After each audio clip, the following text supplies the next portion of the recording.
Hola, bienvenidos de nuevo a su canal para que leer. Soy Malik240586. Una semana más, un video más, y como pudieron apreciar en el título de aquí abajo, en este Booktubre del terror, hablemos de libros adecuados para estudiantes dentro de la licenciatura de criminalística, o sí, para aquí en México, para cualquier otra parte del mundo que estés estudiando derecho con el rubro de criminalística. Sé que hay universidades que ya se enfocan como tal en la licenciatura de criminalística, que tiene estos toques de abogacía, leyes, también estas partes de objetos contundentes, escenas del crimen, la parte de psicología para entender en qué estaban pensando los asesinos. Ok, son novelas y a su vez también son libros de no ficción que nos van a ayudar a darle contexto, sustancia a estas tramas. Vamos a empezar primeramente con lo de no ficción, con la teoría, con el sustento, con la parte intelectual. ¿Ok?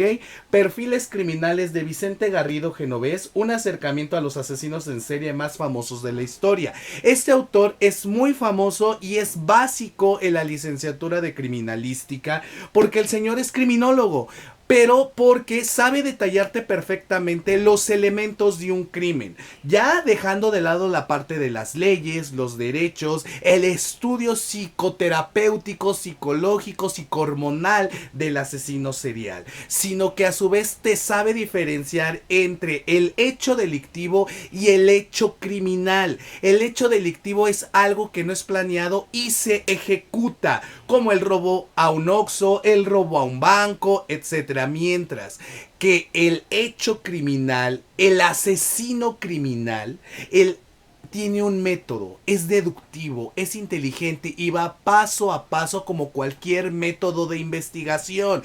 Busca la problemática, genera hipótesis, elabora sus tesis, lo implementa, puede favorecerlo y generar una consecución de hechos, o puede fallarle y tiene que replantearse. Eso es muy importante y a su vez te muestra todas las partes sociales del estudio de la criminalística, desde el simple hecho, déjenme mostrarles rápidamente, de la captura de fotografías o elementos de la escena del crimen. Eso muy importante, el objeto contundente, la parte genética, la parte biológica, y a su vez tiene un pequeño mapeo o un cuadrito en donde nos va a ayudar. Ay, no lo encuentro, espérenme. Un cuadrito donde te van a poner fechas, lugares, momentos. Aquí está. Fechas, lugares y momentos de cómo fueron recapitulando los hechos, que fueron descubriendo, la parte de las entrevistas, a quién descartar, a quién seguir retomando como posible sospechoso.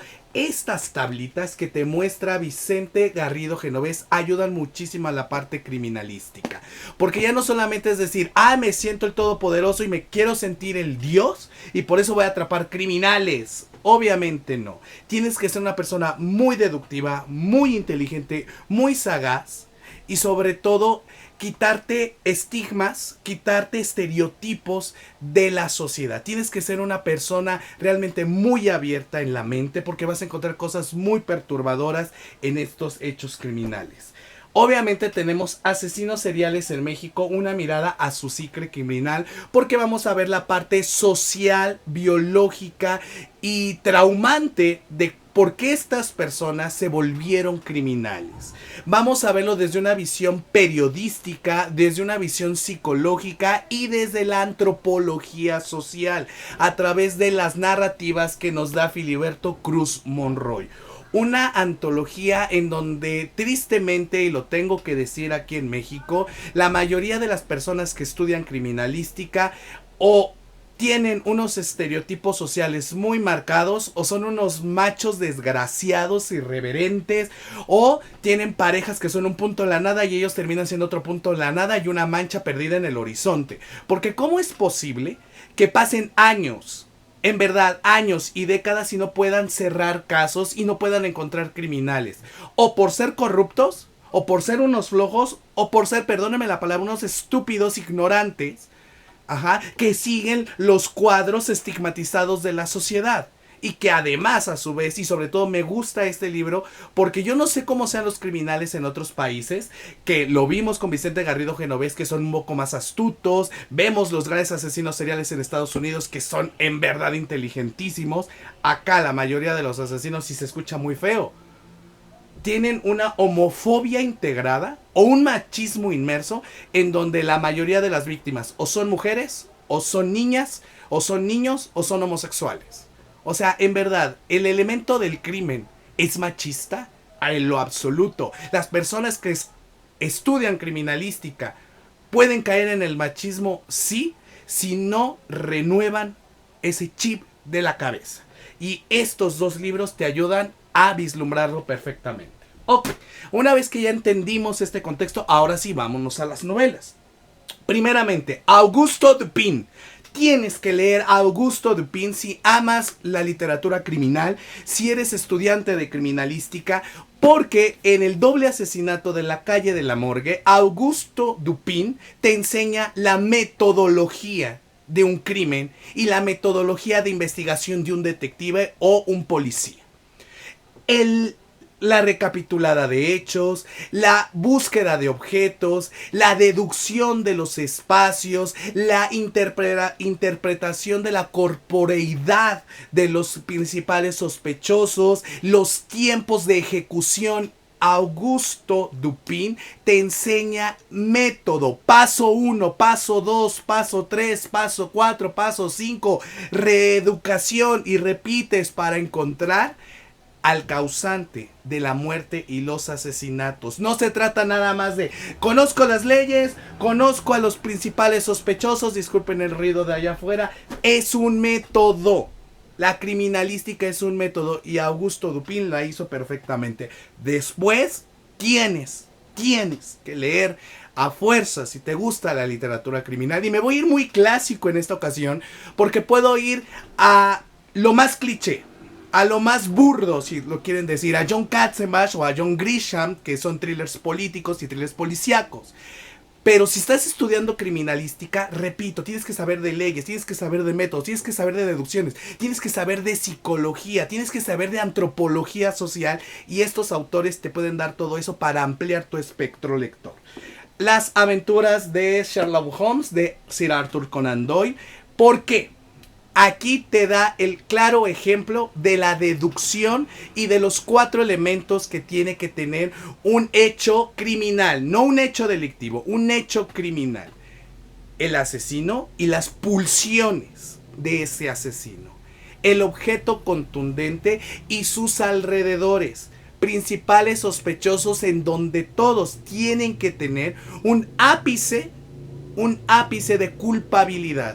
Y claro está, estas partes deductivas, matemáticas, sociales, psicológicas, para llevar a la clave y entender al asesino. Y que a su vez están estos giros intempestivos porque de la nada aparecen cositas, detalles, elementos que pueden cambiar la trama. Sherlock Holmes además tiene un gran amigo que es Watson, y que te va a sacar muchísimas risas. Ya no solamente es de pensar, también es de divertirse. Y hablando de diversión, hablando de deducción, hablando de el lenguaje.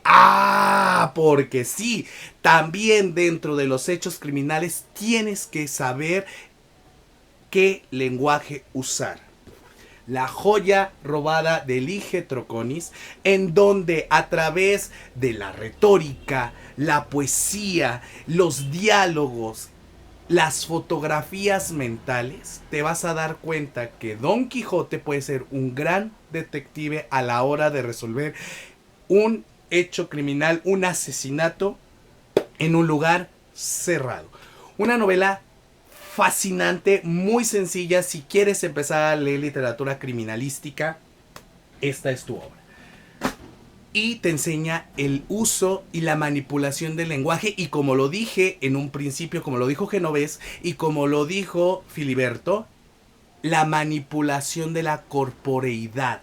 La manera en que hablas, la manera en que te trabas, la manera en que repites ciertas palabras, eso ayuda a la hora de interpretar los movimientos de un asesino o de un inocente. Y si hablamos de astucia, no puedo escoger a otro. Van a decir Hércules Poirot. Obviamente Agatha Christie hizo un gran detective con Hércules Poirot, pero sería caer mucho cliché. Vamos a agarrar a otro grande, que es Arsène Lupin, escrito bellamente por Maurice Leblanc. Arsène Lupin es una joya. ¿Por qué? Porque analiza el contexto. Es el clásico Robin Hood que ayuda a los pobres y destrona a los ricos. Porque aquí vemos otro de los elementos dentro de la criminalística, el hecho del poder y la corrupción. Porque sí, cuando tú sientes que tienes el poder en tus manos, te corrompes, ¿a poco no? Cuando sientes que tu vida ya está facilitándose y que te abren los caminos por las fuerzas y las influencias que tienes, te corrompes, claro que sí. Por eso les decía en un principio, estudiantes, personas que están estudiando la parte criminal en sus sociedades, si tú no renuevas tu cabeza y sigues por el camino que se te ha implementado, siempre vas a caer en las peores circunstancias y vas a hacer, en vez de una mancha, un borrón que se pierda en el hecho de la historia. Y hablando de esa frase, me voy a quedar con dos novelas que reflejan perfectamente el cuadro de la criminalística mexicana. A Lupita le gustaba planchar, de Laura Esquivel, en donde vemos que muchos policías están fungiendo como elementos para resolver un crimen y no va ahí. No va ahí. Un uniforme o trabajar en una delegación no te hace detective, no te hace estudiante de criminalística y muchísimo menos te hace ser mejor persona. El estudiar un crimen, y repite Laura Esquivel, es tener empatía, saber la psicología social, humana, biológica de la persona que está cometiendo el crimen. Dejar de lado tus machismos, tus heteronormativas. Aquí en Lupita le gustaba planchar, te demuestra lo triste que es la criminalística mexicana, cómo es la corrupción, cómo es el mundo dominado por los hombres, cómo las mujeres terminan siendo embarradas en cosas que no deben, pero sobre todo es el hecho de cuando escoges algo que es un punto en la nada y tú te vuelves un borrón en ese punto en la nada, vas a terminar siendo eso. Una persona más perdida en el universo de la humanidad sin haber hecho absolutamente nada. Porque puedes tener el poder, puedes sentirte el superhéroe de yo voy a resolver crímenes. Pero primero tienes que resolver tu cabeza y tu corazón y dejar de lado ese molde que te han dicho tienes que hacer esto, te tiene que gustar lo otro y tienes que estudiar esto otro. Tienes que cambiar tus paradigmas y en esto te da una gran cátedra Laura Esquivel. Con A Lupita le gustaba planchar. Y además de que tiene todos estos elementos. El crimen en México que tiene que ver con drogas, balaceras, persecuciones. Tristemente. No se ve tan enigmático, tan paradójico, tan metafórico como los grandes clásicos que mencioné al principio. Y muy tristemente se empieza a enturbiar la licenciatura en criminalística por culpa de las realidades mexicanas. Pero como diría también Camila Lackberg, es por culpa del machismo. ¿A poco no? Y lo refuerza esta preciosidad. Asesina íntima de Bernardo Esquinca. Una novela de una gran asesina serial desde la visión de este gran autor del género negro, en donde conocemos la evolución de cómo una mujer desesperada, mancillada, señalada, tuvo que gritar y explotar de mil y un formas, llevándose la vida de muchas personas de la tercera edad porque no recibió la ayuda necesaria. Por el hecho de un mundo de machistas, un mundo de hombres heteropatriarcados espantosos, heteronormativos, y que les demostró, y por eso adoro esta asesina serial de México, les demostró que todas las personas que están en México desarrollando, estudiando o investigando un hecho criminal Están estúpidos. ¿Cuántos años se tardaron en dar con la asesina? ¿Cuántos años? Y no es porque les faltara inteligencia, no es porque les faltara deducción, no es porque le faltaran hechos o objetos contundentes o escenas del crimen. Es porque su visión estaba nublada por culpa de sus prejuicios mentales. Y aquí lo demuestra perfectamente cómo el crimen en México o es impune, o es escondido, o es manipulado por el poder económico y de las influencias. ¿A poco no? Son dos contrastes muy diferentes, porque dentro de la literatura del terror vamos a encontrar asesinos, vamos a encontrar muertes, vamos a encontrar todas estas partes. Pero creo que con estas novelas tenemos una visión muy padre de lo que es la verdadera esencia del crimen con los clásicos, la criminalística en mi país, México, y cómo fue evolucionando este género de la literatura dentro del género del terror y del horror. Porque los asesinos son los grandes villanos, pero también son los seres más astutos e inteligentes que podamos encontrar. Porque, repito, el crimen lleva un método, y el método lleva un paso, y cada paso requiere mucha astucia e inteligencia. Espero les haya gustado este maravilloso video. Es un poco más informativo, es un poco más documental, pero necesitaba traerlo, ¿vale? Cuídense, se despide de ustedes Juan Carlos, el administrador de Para Que Leer. Chaito, bye bye.